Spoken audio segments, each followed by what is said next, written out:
Assalamualaikum warahmatullahi wabarakatuh. Apa kabar anak-anak ibu guru kelas 5 SD yang solih dan solihah? Semoga sehat walafiat ya. Anak-anak, kita akan belajar rangkuman materi persiapan SAS atau PAS PAI kelas 5 semester 1 yang meliputi bab 1 menyayangi anak yatim, bab 2 lebih dekat dengan nama-nama Allah, bab 3 aku anak soleh, bab 4 hidup lapang dengan berbagi, bab 5 meneladani perjuangan Rasulullah. Anak-anak, perhatikan dan amati sampai akhir video ya, supaya anak-anak paham dan mengerti. Jadi jangan sampai terlewat ya anak-anak. Sebelum mulai belajar, anak-anak duduk dengan baik dan awali dengan berdoa kepada Allah agar bisa belajar dengan baik dan dapat mengerjakan soal SAS atau PAS dengan mudah serta mendapat nilai yang terbaik. Rangkuman materi bab 1, menyayangi anak yatim. Quran Surat Al-Ma'un. Al-Ma'un artinya barang-barang yang berguna.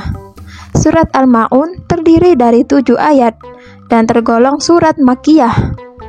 Asbabun nuzul surat Al-Ma'un adalah bahwa ada orang yang identitasnya diperselisihkan oleh para perawi, yaitu Abi Sufyan, Abu Jahal, Al-As ibn Walid atau orang lain yang setiap minggu menyembelih seekor unta.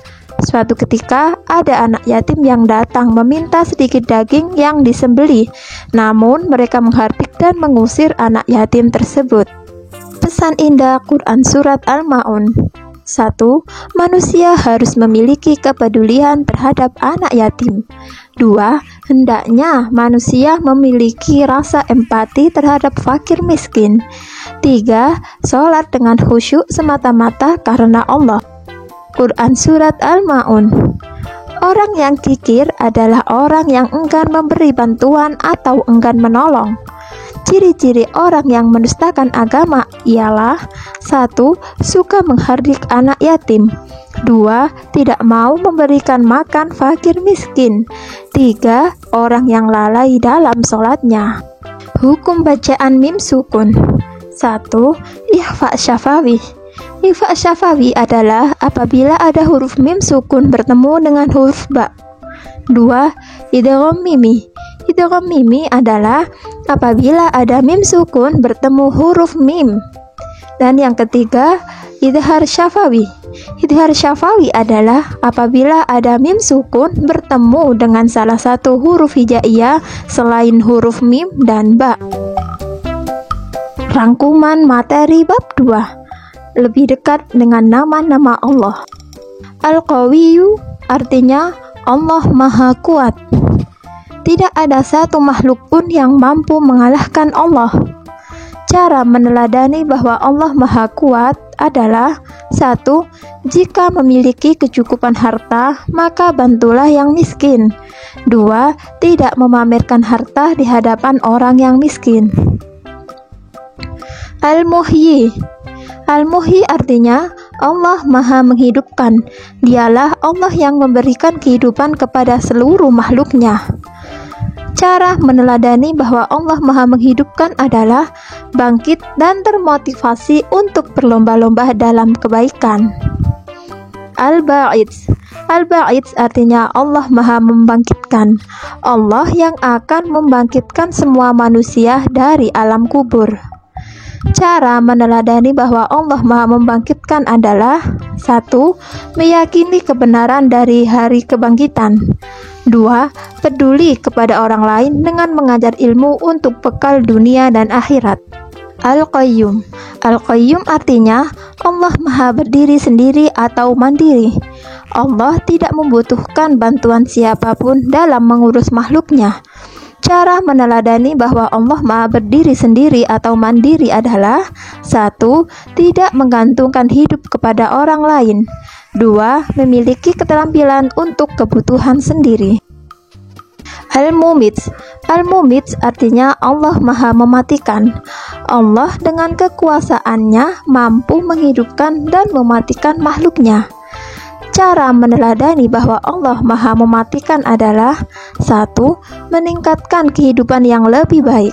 2. Berlomba-lomba dalam amal kebaikan. Rangkuman materi bab 3. Aku anak soleh. Sikap menghargai adalah sikap menerima, mengakui, menghormati, dan terbuka terhadap orang lain yang memiliki perbedaan dengan kita. Manfaat sikap saling menghargai antara lain: 1.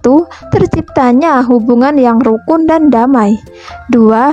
Tidak terjadi perselisihan antar suku dan pemeluk agama. Manusia sebagai khalifah. Khalifah adalah pemimpin untuk mengurus bumi, untuk melaksanakan perintahnya dan memakmurkan bumi serta memanfaatkannya. Manusia diciptakan Allah sebagai khalifah di bumi yang memiliki tugas: 1. Memperluas ilmu pengetahuan dengan terus belajar sepanjang hayat. 2. Menjaga akal, pikiran, dan hati nurani untuk mengabdi kepada Allah. 3. Mewujudkan masyarakat yang adil, saling menolong, menjaga persatuan dan kesatuan. 4. Menjaga alam agar tetap lestari. Rangkuman materi bab 4. Hidup lapang dengan berbagi. Zakat fitrah dan zakat mal. Zakat fitrah merupakan pemberian sejumlah bahan pokok oleh seorang muslim sebelum hari raya Idul Fitri dengan syariat dan rukun tertentu. Zakat mal disebut juga zakat harta, yaitu harta yang dikeluarkan oleh seseorang sesuai dengan ketentuan yang berlaku menurut syariat Islam, seperti hasil perdagangan, hasil pertanian, dan lain sebagainya. Ketentuan zakat fitrah. Waktu menunaikan zakat fitrah, yaitu yang pertama, dimulai dari awal hingga akhir bulan Ramadan. Yang kedua, setelah matahari terbenam di akhir Ramadan hingga sebelum sholat Idul Fitri. Zakat fitrah menggunakan bahan makanan pokok. Banyaknya zakat fitrah yang dikeluarkan adalah 2,5 kg atau 3,5 kg beras.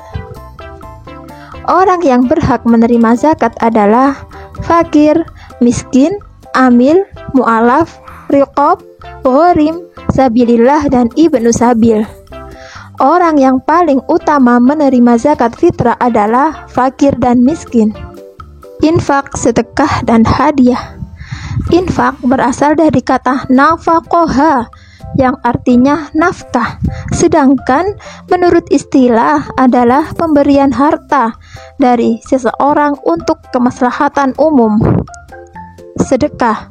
Sedekah adalah penyerahan suatu benda atau bukan benda dari seorang muslim tanpa dibatasi waktu dan jumlah tertentu dan hanya mengharap ridha Allah. Hadiah. Hadiah merupakan pemberian sesuatu kepada seseorang dengan maksud memberi tanda hormat dan memberikan penghargaan. Rangkuman materi bab 5. Meneladani perjuangan Rasulullah. Perjanjian Hudaybiyah. Perjanjian Hudaybiyah terjadi pada tahun ke-6 Hijriah, yaitu perjanjian damai antara muslimin Madinah dengan kaum Quraisy Makkah. Peristiwa Fathu Makkah. Peristiwa Fathu Makkah terjadi pada tahun ke-8 Hijriah. Peristiwa Fathu Makkah adalah terbukanya kota Makkah atau penaklukan kota Makkah. Penaklukan kota Makkah berjalan tanpa adanya peperangan dan pertumpahan darah. Penaklukan berjalan dengan damai sehingga orang berbondong-bondong masuk agama Allah. Peristiwa Haji Wada. Peristiwa Haji Wada terjadi pada tahun ke-10 Hijriah. Haji ini dikenal dengan haji perpisahan. Haji Wada adalah ibadah haji yang terakhir kali dilaksanakan oleh Rasulullah SAW. Pesan Rasulullah dalam Haji Wada: 1. Berperilaku baik antara satu dengan yang lain. 2. mengerjakan yang diperintahkan Allah dan meninggalkan larangannya. 3. Memegang amanat dengan penuh tanggung jawab. 4. Melarang perbuatan riba. 5. Mengajak untuk menciptakan perdamaian dan tidak ada balas dendam. 6. Memberikan persamaan derajat, tidak merasa paling tinggi derajatnya kecuali ketakwaannya. 7. Sesungguhnya satu muslim dengan muslim lainnya adalah bersaudara. Assalamualaikum warahmatullahi wabarakatuh.